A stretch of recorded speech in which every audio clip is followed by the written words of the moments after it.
Welcome back to Lotus on Track. We're here at Alton Park where the Lotus Cup UK are in full flight. It's been a thrilling race thus far and the battles are continuing throughout the field. It's Jamie Stanley who leads the way from now up into second position. It's Jack Goff in third place. Got this tussle going on at the back of your shot there between the two 211s. It's the black 39 car of Simon Deacon and the bright blue number 80 211 of Steve Train. The pair of them having a very nice scrap and then closing in on their tail as well. You just got a glimpse of him there, and the white 211 is Tom Chataway. So they come through and they get the board that says the pit window is now open for the mandatory pit stop. But I would suspect that they'll keep Jack Goff out there for as long as possible before handing over to Phil Capstick.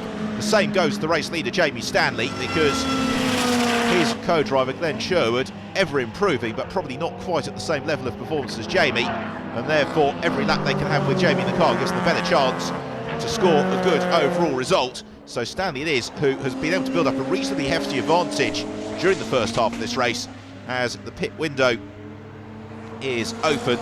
So they will be looking to run as deeply into the pit window as possible. They are just beginning to come into a little bit of traffic, so the team will be on the radio to Jamie just letting him know about that situation as Adrian Lester and Doug Setters continue their race along scrap. It's just in favour of Adrian in the Evora, which looked a little bit precarious there on the brakes into Lodge Corner. Doug Setters much more grounded in his Exige as Stanley continues through Druids on his way, accelerating towards Lodge. Now, will he come in on this lap at the start of the pit window, or will he go on for another lap? Well, the safety car has come out. Now, I'm not sure whether Jamie Stanley would have seen the safety car boards coming out. It's going to be absolute touch and go. He didn't, and he's gone through into another lap behind the safety car, and that is going to be immensely frustrating for Jamie Stanley, because all of the advantage that he would have had, he has completely lost now with the safety car being scrambled. So the rest of the field, understandably, deciding to head straight to the pits. Ken Savage is amongst them, so is Simon Jones. The safety car, by the way, is for Campbell Cassidy, spun to the gravel track just out of sight of one of our cameras, and so with the safety car out, the track is eerily empty except for those couple of cars who just went past the pit entry before the safety car boards were displayed, and there is one of them, an immensely frustrated Jamie Stanley. Also Warren Scott and Stuart Plotneck will be caught up in that as well, as Martin Donnelly is about to take over from Steve Williams in the Evora. Andrew Bentley likewise. So there is Donnelly getting a debrief from Steve Williams, probably along the lines of there's a couple of beers in it for you if you bring it home in one piece. Williams, very experienced driver in his own right behind the wheel of a Lotus, also prepares a good number of the cars in the field as well. So the pit's absolutely abuzz as the drivers all look to rejoin. There's Paul Davis heading back out on track, and now Jamie Stanley at the end of what will feel like the longest lap of Alton Park ever is about to peel into the pit lane, and to add insult to injury, the car at the back of that queue there, now was that Jack Goff as well who's been caught out and missed out heading into the pits, so that could really turn the race on its head. I think it was Jack Goff who's missed out on making his pit stop too. So the pace car now picks up the drivers who've emerged from the pits. We're going to have a completely jumbled order as Stuart Plotneck waits in the pits. Rejoining is Glenn Sherwood, and that's going to put Glenn at the very back of the pack, so he is going to have a fair amount of work to do. Phil Capstick also looking for the right moment to rejoin. There he goes back into the fray, given the push in his way by Jack Goff. So lights out in the safety car, the race about to get underway, and it's going to be Chris Setters who has got the honour of pacing the field into the restart. He's got Ken Savage right up onto his tail as the race gets back underway into the pit lane. We saw Campbell Cassidy having recovered from the gravel trap that prompted the safety car earlier on, so the cars surge through Old Tool Corner. Steve Train, Simon Deacon and Tom Chataway having a battle into the garage for Warren Scott, and to a halt in the pit lane is Campbell Cassidy. Well, hopefully Chris Randall's going to get a run in that car, because he is a quick driver. It's a shame really that car has spun itself out of contention. So the large pack work their way around the Alton Park circuit. Ken Savage trying to find a way to elevate himself up ahead of Chris Setters, which he's not quite able to do. Then he's got Steve Train right up onto his tail with Chataway and Deacon.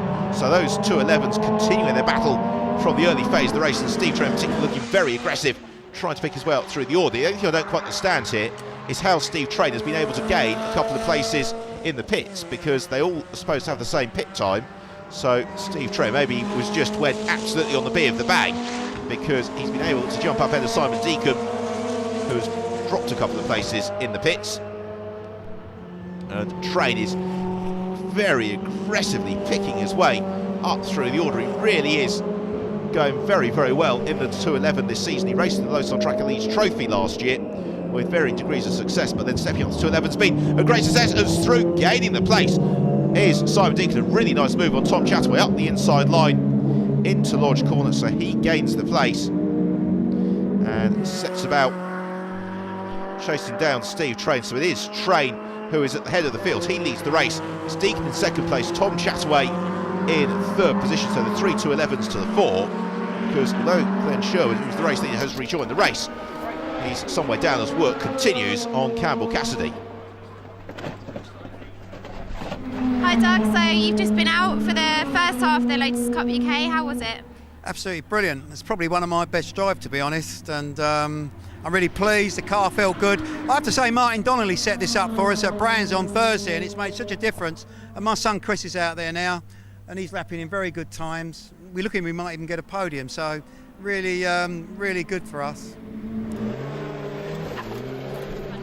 We had a good time for a few laps, but we lost the brake pedal for 2 or 3 laps, and I was going to bring it in, but it came back to us, but it came back uneven, so we had a few spins. Chris is out in the car now and see where he can go from 24th, but we're a few laps down, and that was a good chance. There's a few other runners that we would like to have beaten today who are pulled over to the side of the track, so well, another day, another dollar. Well, thanks to Haley there in the pit lane, talking first of all to Doug Setters, then to Campbell Cassidy. There is Glenn Sherwood, who is essentially almost a lap down on Steve Train, the race leader, and Train is pushing very, very hard, but so is Simon Deacon, and we could be in for a really great chase as this race progresses, with them Tom Chataway next up. So here's the race leader, Steve Train, as he turns into Lodge Corner. Another lap about to be reeled off by Train, as he looks to be in full command of that 211, and he's going to be further demoting Glenn Sherwood. Immensely frustrating this for Glenn Sherwood, having been the early race leader. Deacon in second place and lapping a little bit quicker than Steve Train. So the chase on. Here is the race leader production class, and dominantly leading the class at that, Rob Boston, who has been in utterly imperious form during the course of this visit to Alton Park, and he is well clear in the lead of the production class. Next up is Neil Livesey, having taken over from Tom Bradshaw. There is Phil Capstick, another of the drivers who lost out a little bit when Jack Goff got caught out with the safety car period. So there is Glenn Sherwood, and this isn't the fight for lead of the race. This is unfortunately the potential of Glenn Sherwood being lapped by Steve Train, the race leader. But Train is having to push very hard here lest his challenge be derailed, because there is Simon Deacon in the background, and Deacon is really flying as he attempts to close in on and pass the race leader Steve Train. And the last thing that Train wants now is to be caught up behind Glenn Sherwood. Look at Deacon, the poise of that car as he crested over Clay Hill on the way towards Druids. He is pushing very hard. So is Steve Train, but he's still balled up behind the Exige. And when can he make that move on Glenn Sherwood? Well, not at the moment. And Train is going to have lost a couple of seconds on this lap up behind Glenn Sherwood. This is always so difficult when you come to lap a car that in terms of absolute performance is pretty much as quick as your own, but now he slithers through on the way to Old Hall. He's probably conceded a second or two to Simon Deacon on that tour of the circuit. There is Deacon, and Deacon in turn is dropping the white car of Tom Chataway as Martin Donnelly, not unsurprisingly, has got the bit between his teeth, and he is setting about charging his way up through the field. So whatever instructions Steve Williams gave him, they're obviously working. He's gaining a couple of places hand over fist. His latest victim is BJ Chong in the Fox Motorsports car, number 8 car.